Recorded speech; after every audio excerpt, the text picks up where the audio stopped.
Welcome friends. आप सभी का स्वागत है JavaScript tutorial basic to advance series में। आज का हमारा टॉपिक है functions part two. Part two मैं इसी के लिए कह रहा हूँ क्योंकि हमने फंक्शंस लेसन 10 में भी देखे थे और जहाँ वहाँ पर कुछ चीज़ें हमने नहीं डिस्कस की थी, वो चीज़ें हम यहाँ पे डिस्कस करने वाले हैं। अब ये function in between array types के बाद क्यों मैं ले रहा हूँ, इसका मीनिंग समझाता हूँ। हमारे एरे में कुछ मेथड्स होती है जिसमें हमें फंक्शंस को यूज़ करना होता है, और वो फंक्शन का यूज़ हम कैसे कर सकते हैं इसको हम पहले समझने वाले हैं इस वीडियो में, जिससे आपको आसानी हो जाएगी। नेक्स्ट वीडियो में जब हम एरे की मेथड्स देखेंगे तो हम उस चीज़ को इजीली कैसे यूज़ कर सकते हैं ये आपको समझ में आ सकता है। तो let's start with the function part. तो उसे स्टार्ट करने से पहले मैं आपको फंक्शन क्या क्या हमने अभी तक देखे हैं ये चीज़ आपको बताता हूँ। अगर आपको ये चीज़ याद नहीं आ रही हो तो मैं इसी वीडियो के डिस्क्रिप्शन में फंक्शन का जो हमने लेसन देखा था, लेसन 10, उसकी मैं लिंक दे देता हूँ।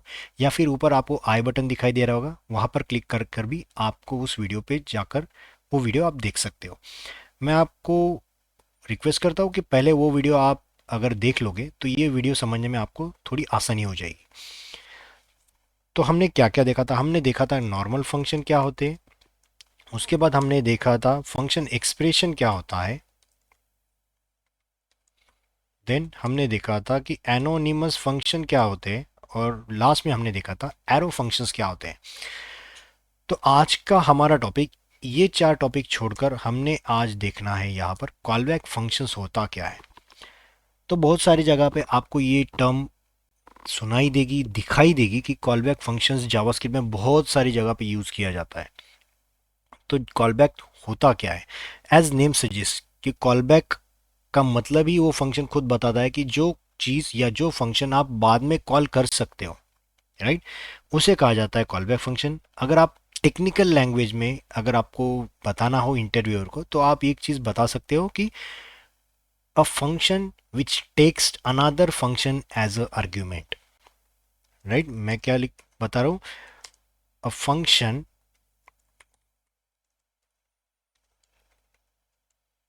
that is passed to another function as a argument or a parameter। मतलब सपोज मेरे पास एक कोई फंक्शन है नॉर्मल। मैं आपको पहले नॉर्मल फंक्शन के बारे में बताता हूँ, फिर बाद में एरो फंक्शन के साथ इसको देखेंगे। फंक्शन है मेरे पास जो करता है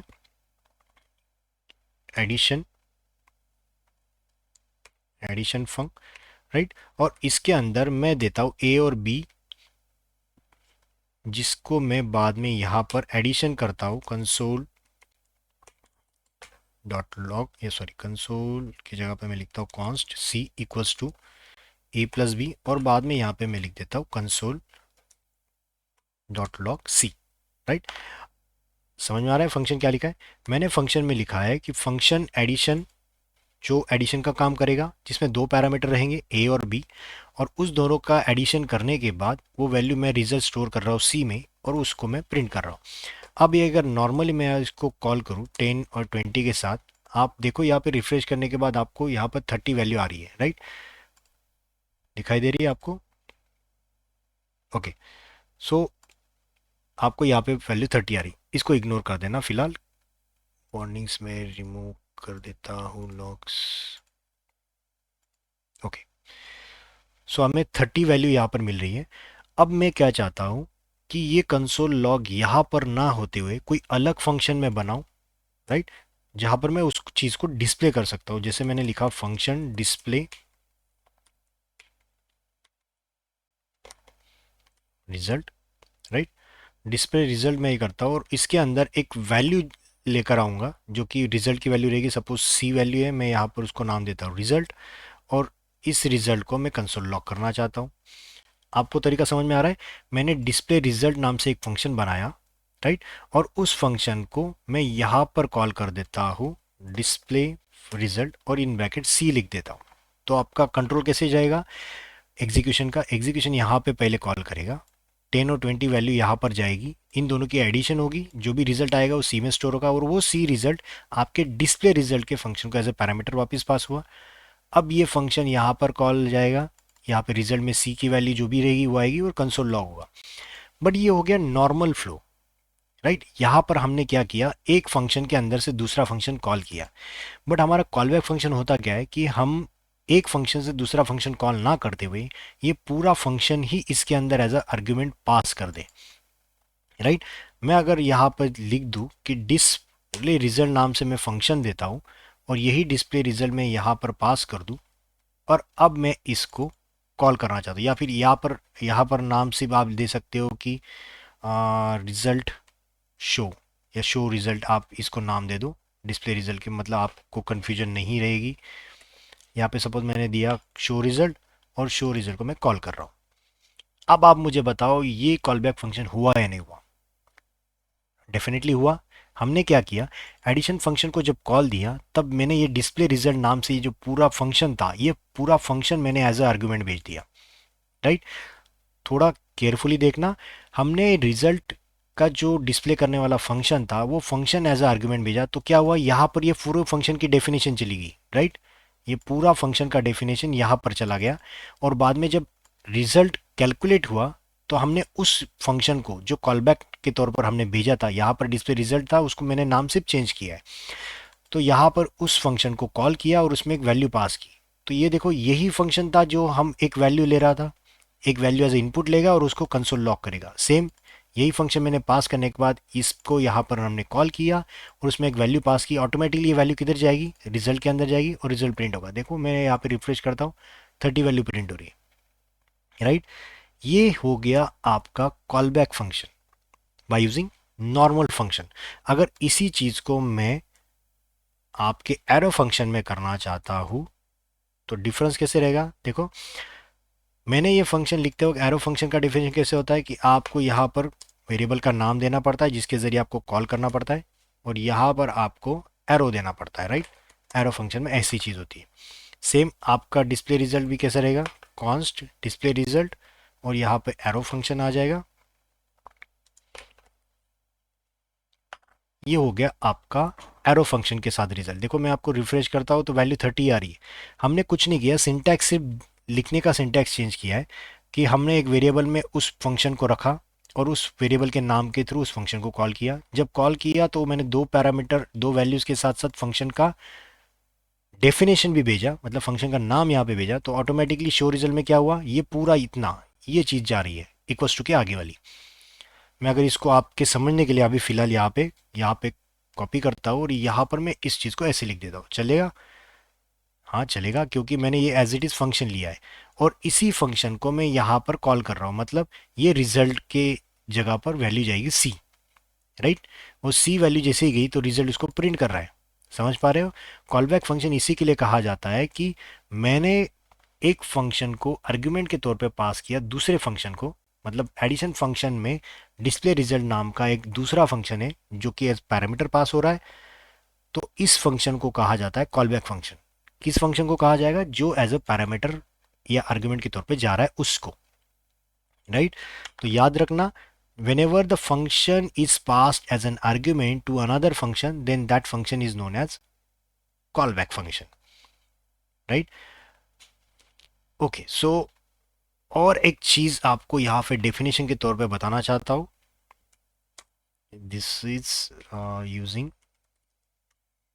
एरो फंक्शन, और ये हो गया आपका यूजिंग नॉर्मल फंक्शन। ओके, एक चीज आपको एक डेफिनेशन सिर्फ बताना चाहता हूँ कि आपको अगर इंटरव्यू में पूछा जाता है कि और एक कंसेप्ट होता है higher order function,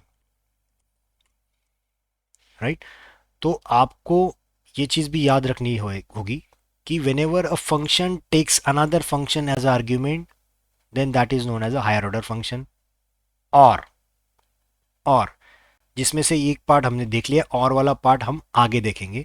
whenever one function takes another function as an argument, then that function is known as higher order function। मतलब यहाँ पर एडिशन फंक्शन क्या है, is a higher order function, बराबर। एंड शो रिजल्ट फंक्शन क्या है, is a call back function. दोनों में डिफरेंस समझ में आ रहा है। जो पास होगा वो होगा कॉल बैक फंक्शन, और जो लेगा, जो उस कॉल बैक फंक्शन को अपने अंदर लेगा, तो उस फंक्शन को कहा जाता है हायर ऑर्डर फंक्शन, राइट। याद रहेगी ये चीज।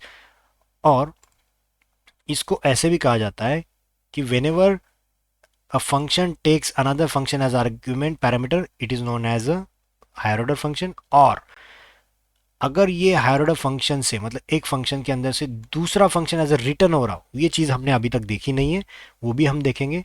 जब फंक्शन रिटर्न कर रहा हो कोई फंक्शन तो उसको भी हायर ऑर्डर फंक्शन ही कहा जाता है। और कह रहा हूं मैं यहाँ पे एंड नहीं है, इन दोनों में से कोई भी एक कंडीशन सेटिस्फाइड होती है तो वो हायर ऑर्डर फंक्शन कहलाती है। तो ये चीज़ थी आपकी कॉलबैक फंक्शन की। अब हम हायर ऑर्डर फंक्शन को इसी चीज़ में देखेंगे। कॉपी करता हूं मैं ये कोड।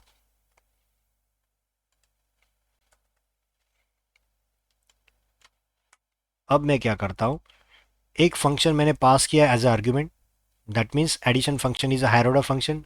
और मैं अभी क्या करता हूं, इस रिजल्ट को इस रिजल्ट को या फिर आप ऐसे कर सकते हो,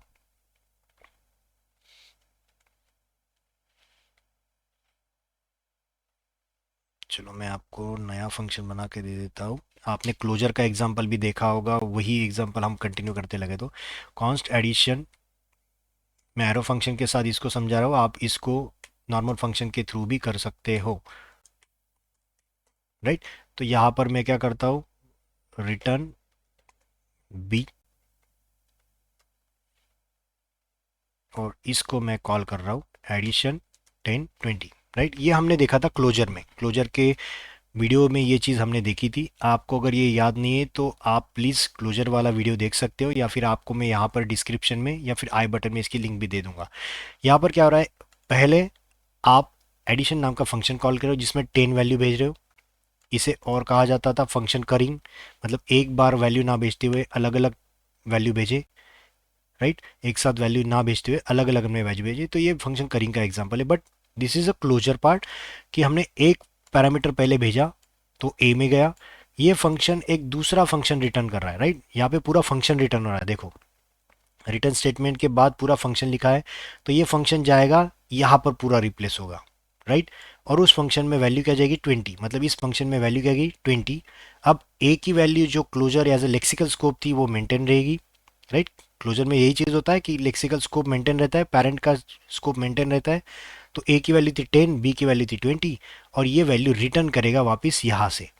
अब ये रिटर्न वैल्यू कहाँ जाएगी, इसका जो भी एग्जीक्यूशन है यहाँ पर, आप चाहते हो तो रिटर्न करो, आप चाहते हो तो यहाँ पे प्रिंट करो। अगर आप चाहते हो कि प्रिंट कर दूँ तो भी चलेगा, कंसोल डॉट लॉग, और यहाँ पर मैं दे देता हूँ ऐसे। तो देखो रिफ्रेश किया, 30 वैल्यू आई। तो ये क्या हुआ, सेकंड एग्जांपल हो गया आपका हायर ऑर्डर फंक्शन का। पहले मैंने बताया था कि function as argument, right, a function can take another function as a parameter या argument, that is known as a higher order function, और it returns a function as a result. तो ये पूरा फंक्शन एज अ रिजल्ट भेज रहा है, तो इसको भी कहा जा सकता है हायर ऑर्डर फंक्शन। तो दोनों डेफिनेशन वैलिड है, दोनों तरीके वैलिड है। तो अगर आपको डेफिनेशन या कोई इंटरव्यूअर पूछता है कि what is higher order function, तो आपको ये चीज़ आसानी से बता सकते हो। अब लास्ट पॉइंट जो मुझे आपको बताना है, एरो फंक्शन अगर आप यूज़ करते हो या फिर आपने इस चीज़ को सुना होगा, फंक्शन होइस्टिंग, राइट। हमने वेरिएबल होइस्टिंग देखा था वेयर लेट एंड कॉन्स्ट के जरिए, बट फंक्शन होइस्टिंग भी होता है। एक कंसेप्ट आपको पता होनी चाहिए। सपोज मैंने एक फंक्शन बनाया, फंक्शन डिस्प, मैं कुछ नहीं कर रहा हूँ, मैं नॉर्मल फंक्शन एक डिस्प बनाता हूँ, और इसके अंदर मैं कंसोल लॉग देता हूँ हेलो वर्ल्ड, और मैं डिस्प को कॉल करता हूँ, राइट। अब क्या हो रहा है कि मैंने जैसे ही डिस्प को कॉल किया तो ये वैल्यू हेलो वर्ल्ड प्रिंट कर रहा है, राइट। ये तो नॉर्मल फंक्शन कॉल है। बट सपोज क्या हो अगर मैं डिस्प को यहाँ कॉल ना करते हुए यहाँ पर कॉल कर दूँ, समझ पा रहे हो। मैंने फंक्शन का डिफिनेशन बाद में लिखा है बट कॉल उसको पहले कर रहा हूँ। आपका अगर ये नॉर्मल सी सी प्लस प्लस का कोड होता तो ये डेफिनेटली आपको एरर देता, राइट। या फिर आपका जावा का कोड इसको एरर देता, क्यों, आपके फंक्शन डेफिनेशन से पहले आप उस फंक्शन को कॉल नहीं कर पाते, क्योंकि तब तक कंपाइलर को लाइन बाय लाइन एग्जीक्यूशन में पता ही नहीं कि डिस नाम से कोई फंक्शन है, राइट। तो वो चीज़ आपका नॉर्मल जावा कोड या फिर C C plus plus code error देता, बट जावा स्क्रिप्ट ये चीज़ हैंडल करता है बाय यूजिंग फंक्शन होइस्टिंग। तो इसका मतलब क्या होता है कि whenever we are calling a function before its definition, if it is a normal function and we are calling that function before its definition or initialization, that is valid. तो ये चीज वैलिड है। आप देखोगे इसको result देखो, मैं print करता हूँ तो इसकी वैल्यू आती है हेलो वर्ल्ड, मतलब ये चला है। यहाँ पर लिखो तो भी चला है और बाद में लिखोगे तो भी चला है, राइट। देखो, दो बार मैंने इसको कॉल किया है, राइट।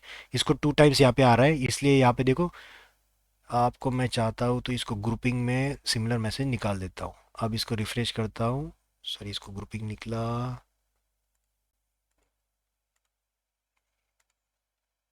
2 टाइम्स आ रहा है यहाँ पर, ठीक है। इसको मैं लगे तो क्रोम में ओपन कर लेता हूँ, मतलब आपको ठीक से मैं दिखा सकता हूँ। Chrome browser, okay. मैंने ये प्रिंट किया, इसको इंस्पेक्ट विंडो में लाया, कंसोल किया। अब ये आपके यहाँ पर जाएगा, कंसोल, बॉटम में लेके आता हूँ, ओके। तो देखिए यहाँ पे 2 बार हेलो वर्ल्ड प्रिंट हुआ है, दिखाई दे रहा है। अब मैं इसको लगे तो आपके लिए इसको ग्रुपिंग सिमिलर मैसेज निकाल लेता हूँ, ठीक है। Now this is working fine. देखो 2 बार हेलो वर्ल्ड प्रिंट हुआ, क्यों? ये पहला कॉल 46 नंबर वाली लाइन ने दिया और बाद में दूसरा कॉल 52 वाले ने दिया, राइट। सो ये चीज़ आपके फंक्शन होस्टिंग वैलिड है आपके नॉर्मल फंक्शन के लिए। बट अगर यही चीज़ मैं आपके एरो फंक्शन के लिए करूँ, फंक्शन होस्टिंग यूजिंग, सारी चीज़ें आपको दिखा देता हूँ लगे तो। फंक्शन एक्सप्रेशन, फंक्शन एक्सप्रेशन क्या होता है, मैं इसी को कॉपी करता हूँ, यहाँ पर पेस्ट करता हूँ और इसको कमेंट कर देता हूँ। तो देखना फंक्शन एक्सप्रेशन पहले क्या होता है, ये चीज़ देखते। एक वेरिएबल होता है जिसके अंदर मैं ऐसे लिख दूँ, राइट।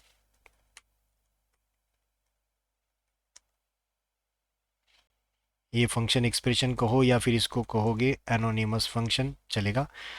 तो मैंने क्या किया, आपके डिस फंक्शन को 2 तरीके से कॉल किया है। एक, ये फंक्शन एक्सप्रेशन बनाने के बाद पहले और बाद में।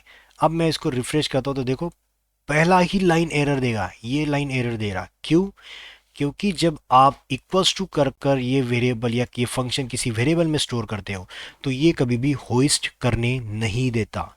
याद रखना, आपका नॉर्मल फंक्शन होइस्ट होता है। होइस्ट मतलब इसका डेफिनेशन टॉप पे चला जाएगा, जो आपके वेरिएबल होस्टिंग में था सेम यहाँ पर चला जाता है, इसीलिए अलाउड करता है। सेम ये चीज़ अगर मैं फंक्शन एक्सप्रेशन, एनोनिमस फंक्शन या फिर एरो फंक्शन, तीनों के लिए सेम, अगर एरो फंक्शन भी होता तो भी ये चीज़ आपको अलाउड नहीं है। मतलब मैं इसको कमेंट करूँ, रिफ्रेश करूँ तो देखो पहले ही मैं अगर कॉल कर रहा हूँ फंक्शन डेफिनेशन से पहले ही, अगर ये एरो फंक्शन, फंक्शन एक्सप्रेशन या एनोनिमस फंक्शन है तो वो कॉल करने नहीं देगा। तो मतलब this is invalid in case of function expression, anonymous function and arrow function. But क्या हो अगर मैं इसको बाद में कॉल करूँ, बाद में कॉल करो तो नॉर्मल वे, आपका पहले फंक्शन बनेगा, वो मेमोरी एलोकेट करेगा कंपाइलर, फिर बाद में उसको डिस्क को कॉल करेगा, तो उसको पता है कि डिस्क नाम से एक फंक्शन ऑलरेडी बनाया हुआ है। तो इसी वजह से आपका नॉर्मल फंक्शन फ्लो चलेगा, सॉरी नॉर्मल फंक्शन फ्लो दोनों साइड से चलेगा फंक्शन होस्टिंग में। But function expression, anonymous function और एरो फंक्शन ये कभी भी होस्ट नहीं होते। तो पहला पॉइंट हमें पता चला, दोनों के डिफरेंस अगर मैं बताऊँ, फंक्शन, नॉर्मल फंक्शन और एरो फंक्शन में, normal function can be hosted but arrow function can not be hosted, right. दूसरा, कमेंट करता हूँ, मैं आपको डिफरेंस बता रहा हूँ एरो फंक्शन के और इसके। अब दूसरा है कि सिंटैक्टिकली एक चेंज है, अगर आप इंटरव्यू को बता सकते हो कि नॉर्मल सिंटैक्स आपका शॉर्ट नहीं होता, आपको ऐसा लिखना ही पड़ेगा अगर आपका रिटर्न स्टेटमेंट भी है डिस्प, राइट। तो यहाँ पर मैं ऐसा लिख दूँ, सपोज रिटर्न 10 + 20। ये चीज़ क्या होगी कि आपने एक फंक्शन लिखा डिस्प, उसके अंदर से रिटर्न कर रहा हूँ 10 + 20, मतलब वैल्यू आनी चाहिए 30 जो कि आ रही है यहाँ पे डेफिनेट। इसको कंसोल करना पड़ेगा, सॉरी, कंसोल डॉट लॉग, और इसको मैं रिफ्रेश करता हूँ, देखो यहाँ पे 30 आ गई। ये चीज़ आपका कोई भी नॉर्मल फंक्शन हो तो ऐसा लिखोगे, सेकंड डिफरेंस मैं बता रहा हूँ सिंटैक्टिकली, कि सिंटैक्स ऐसे ही लिखना पड़ता है। अगर ये चीज़ मैं एरो फंक्शन के थ्रू कर देता तो उसको सिंपल कैसे हो जाता, कॉन्स्ट डिस फंक्शन के जगह पे मैं क्या करता, सीधा open close bracket arrow function, और इसको शॉर्ट में लिख देता 10+20, चल जाता, राइट। क्योंकि अगर एक ही स्टेटमेंट है तो फंक्शन एक्सप्रेशन या फिर आपके एरो फंक्शन में रिटर्न स्टेटमेंट भी देने की ज़रूरत नहीं, पैरामीटर नहीं है तो वहाँ पे फंक्शन कीवर्ड की भी ज़रूरत नहीं, राइट। तो ये चीज़ बहुत आसान हो गई, सिंप्लिसिटी हो गई आपके कोड लिखने में, रीडेबिलिटी के लिए बहुत कोड ईजी हो गया, राइट। ये सेकेंड डिफरेंस हो गया कि आप सेम चीज़ दो तरीके से कर सकते हो। ये डिस वन लिख देता हो लगे तो आपके लिए, तो दोनों का डिफरेंस समझ में आ रहा है। पहला कि आपको सिंटैक्टिकली चेंज है, इसमें आप सिंगल लाइन में भी लिख सकते हो अगर सिंगल स्टेटमेंट है, बट इसको सिंगल लाइन में लिख नहीं सकते। ये सेकेंड डिफरेंस हो गया। मैं इसको लिखता हूँ सिंटैक्स डिफरेंस, और पहला था हुइस्टिंग difference.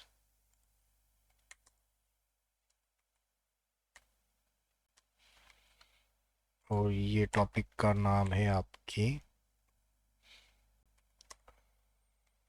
Arrow function versus normal function. Okay, second हो गया। अब तीसरी चीज हम देखते हैं, दिस कीवर्ड का डिफरेंस होता है दोनों में। दिस कीवर्ड का डिफरेंस मतलब कैसे, सपोज मैं, एक second, okay sorry, okay so मैं अगर ये नॉर्मल फंक्शन लिख देता हूँ अपने प्रोग्राम के अंदर, आ, यहाँ पर लिखता हूँ फंक्शन, राइट। और इसके अंदर मैं सपोज ऐसे लिख दूँ कि डिस नाम से मेरे पास एक कोई फंक्शन बनाया है, राइट। क्या बताऊँ इसको, सपोज यहाँ पे लिखता हूँ मोबाइल, मोबाइल नाम से देता हूँ। तो इसके अंदर आप क्या कर सकते हो, दिस डॉट नेम, और यहाँ पे मैं लिख देता हूँ सैमसंग, राइट। ये चीज़ यहाँ पर वैलिड है।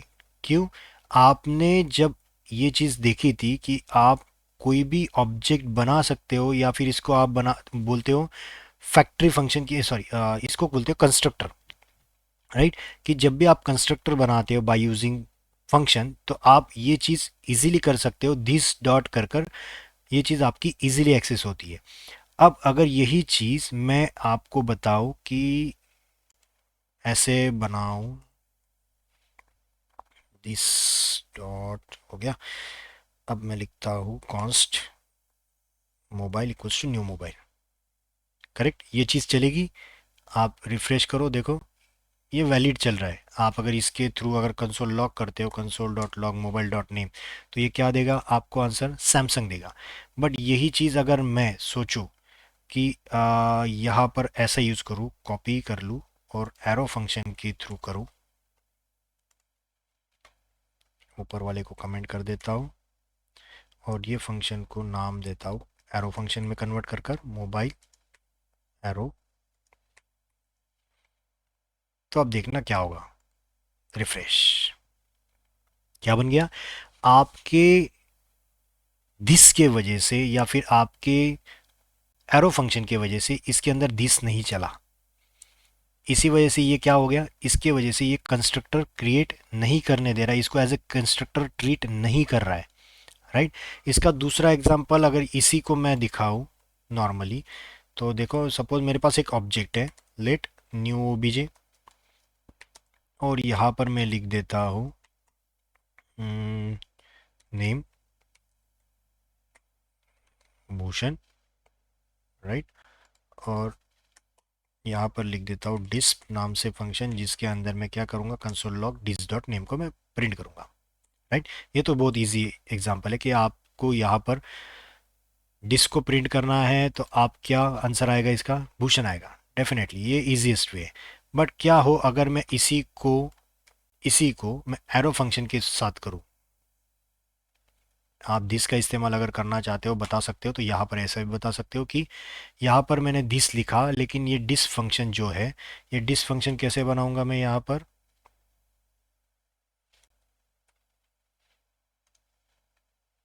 राइट। इसको मैं बनाऊंगा एरो फंक्शन के साथ। अब देखना ये क्या होता है,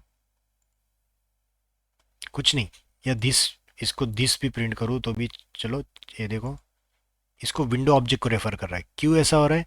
अगर यही चीज़ मैं ऊपर वाले में करता, इसके अंदर कंसोल लॉग दिस नेम के ऊपर मैं लिख देता हूँ कंसोल डॉट लॉग, जो हमने दिस ऑब्जेक्ट जब पढ़ा था ये चीज़ हमने देखी थी, राइट। कि मैं अगर दिस कर देता हूँ इस चीज़ को, कमेंट आउट, सॉरी, ये चीज़ कमेंट आउट और ये भी चीज़ कमेंट आउट, ये भी comment out, new obj two, new obj two. Okay, ये देखो यहाँ पे दिस जब मैं प्रिंट कर रहा था तो क्या हो रहा था, यहाँ पे दिस प्रिंट होते वक्त इस पूरे ऑब्जेक्ट के जो भी वेरिएबल्स है या भी जो फंक्शंस है उसको प्रिंट करता था। मतलब जिस ऑब्जेक्ट ने उसको कॉल किया है उसको रेफर करता था दिस के तौर पर। बट यही चीज़ मैंने आपको उस टाइम पे दिखाई थी, और यही चीज़ मैं आपको एरो फंक्शन के बारे में जब दिखाऊं तो दिस हमेशा किसको पॉइंट आउट कर रहा है, विंडो ऑब्जेक्ट को, ना कि इस ऑब्जेक्ट को। तो इसके अंदर अगर मैं नेम को प्रिंट भी करूं या फिर कोई दूसरी वेरिएबल वैल्यू प्रिंट करूं, जैसे एज हो गई, एज यहाँ पे दे दी मैंने 35 सपोज, और यहाँ पे मैं दिस डॉट एज करूँ, तो इसके अंदर दिस डॉट एज की वैल्यू है ही नहीं, क्योंकि विंडो ऑब्जेक्ट है। नॉर्मल ऑब्जेक्ट के अंदर एज की वैल्यू है, बट दिस के अंदर या फिर विंडो ऑब्जेक्ट के अंदर ये नहीं है। तो इस वजह से ये एक डिफरेंस बन गया कि आपका दिस ऑब्जेक्ट या दिस वेरिएबल, दिस कीवर्ड दोनों में अलग अलग बिहेव करेगा। नॉर्मल फंक्शन में जिस ऑब्जेक्ट ने कॉल किया है उसको करेगा, और एरो फंक्शन में वो विंडो ऑब्जेक्ट को रेफर करेगा, राइट। समझ पा रहे हो? तो मैं इसको कट कर कर यहाँ पर डाल देता हूँ दिस की जगह अंदर। और फोर्थ मैंने जो बताया, कंस्ट्रक्टर नहीं बना सकते, can not create a constructor of arrow function. ये फोर्थ डिफरेंस हो गया। Normal function as a constructor use हो सकता है।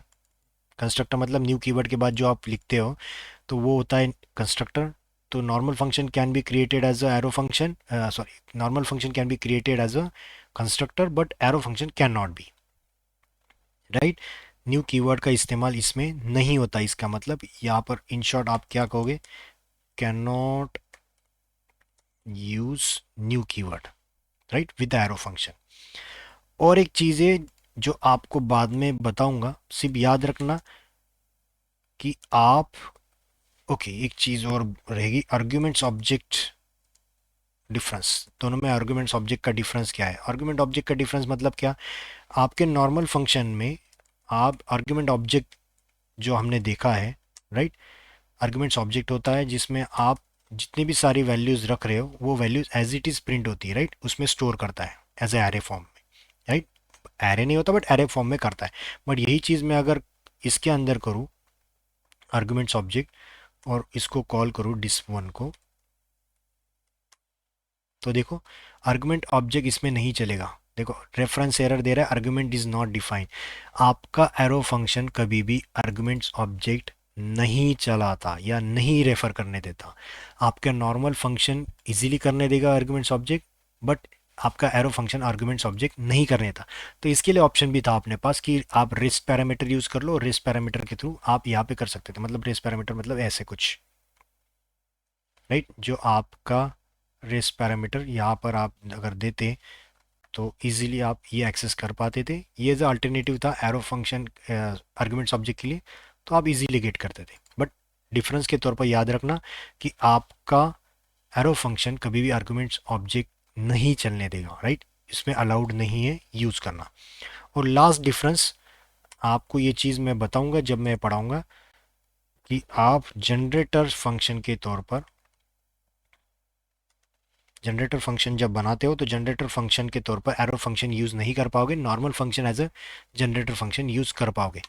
ये चीज़ आगे देखोगे जावास्क्रिप्ट में ही, ये एडवांस जावास्क्रिप्ट के तौर पर हम देखेंगे। बट याद रखना कि जनरेटर फंक्शन भी है जो कि हम बाद में देखने वाले।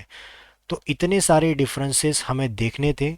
सबसे मेन चीज़ देखनी थी कि कॉलबैक फंक्शन होता क्या है और कॉलबैक फंक्शन के तौर पर हम वैल्यू या फंक्शन कैसे पास करते हैं। यही चीज़ हमें लगने वाली है। एरो एरेज के आप जब मेथड्स देखोगे तो वहाँ पे सारे बहुत सारी जगह पे आपको कॉलबैक फंक्शंस का इस्तेमाल देखोगे। तो it will become easier for you to understand what is call back function. अगर ये वीडियो आपको पसंद आता है तो इसे लाइक, सब्सक्राइब और शेयर ज़रूर कीजिए, जिससे मुझे मोटिवेशन मिलेगा।